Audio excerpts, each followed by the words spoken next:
Hi, this is Kerry Artak with Wicked Stocks, bringing you your daily Tesla report for Friday, March 21st, 2025. Let's take a look at the charts. I'll jump to this one.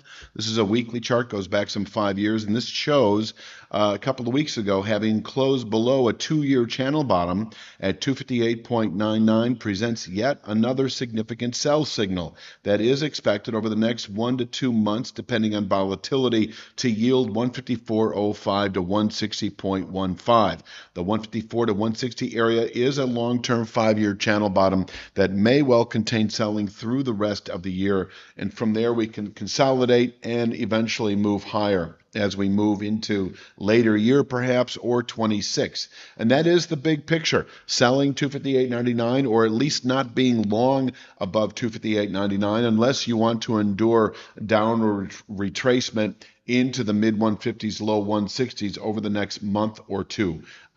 If we were to close above 258.99, then I would expect, and I could cut to that actually right now, within 2 to 3 weeks, 301.73, a descending channel top over the last 3 or 4 months that can contain weekly, possibly monthly buying pressures, and we could fall away from there. Bottom line with this image, you can see it's very stair-step on the way up. We have ultra long-term resistance well above the market at 509.06, which I can show here, 5-year channel top, and I'm not expecting to see that unless over the next several months we were to close above 384.42. So closing above 301.73, 384.42, also able to contain monthly highs, and if settled above 384.42 within 2 to 3 months, 509.06. It's about as simple as that, but we're not even above 258.99 now, which is our short sale level.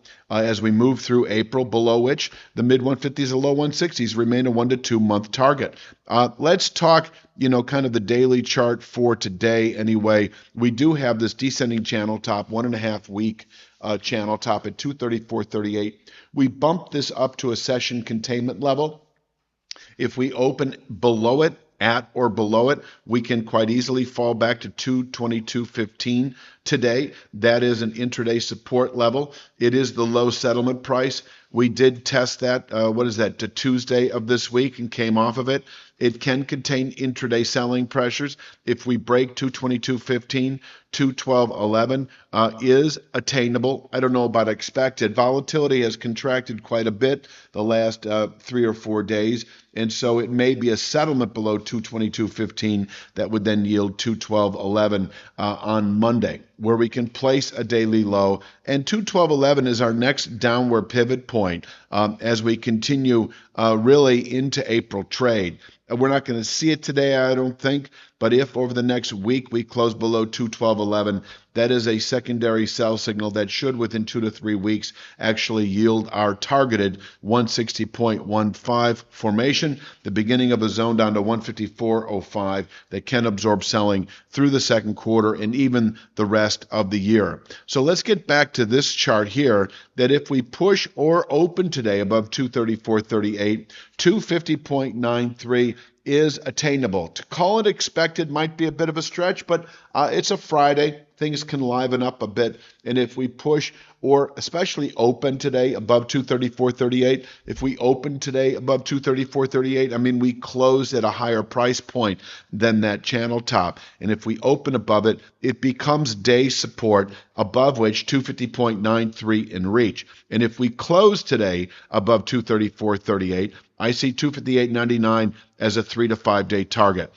So whether or not we test 258.99 over the next week or so, I think has everything to do with whether we close today above the 234.38 descending channel top. I see this as a pivot point for the next few days, and if we close above it, 258.99 likely within 3 to 5 days, where once again we can top out through April, and below which the 150s, 160s remain a 1 to 2 month objective. As I've said before, and I don't see this happening at all today, but if we were to close above the 258.99 level, 275.32 likely within several days, 301.73 within several weeks, where we can top out on at least a monthly basis, quite possibly through April, and fall away again from there. On Thursday, wickedstocks.com put out a stock pick on Stone Company. And that is a internet infrastructure payment gateway service. I think they're headquartered in the Cayman Islands. They do a lot of business in Brazil. They are a mid-cap company, but they are right on the edge of a meaningful signal that we want to present to you. Also, early in the week, we did Adobe. That's also at the edge of a big area, all of which have consequences for at least 20% move on those stocks. Check it out at wickedstocks.com and take advantage of our 5-day free trial. You'll be able to see all of our stock picks that we've done over the last few weeks and those coming up next week, as well as our daily SPY, daily Triple Q, weekly Apple stock, weekly S&P 500, and NASDAQ 100. I will be back Sunday afternoon with Monday's Tesla report. You have a great weekend.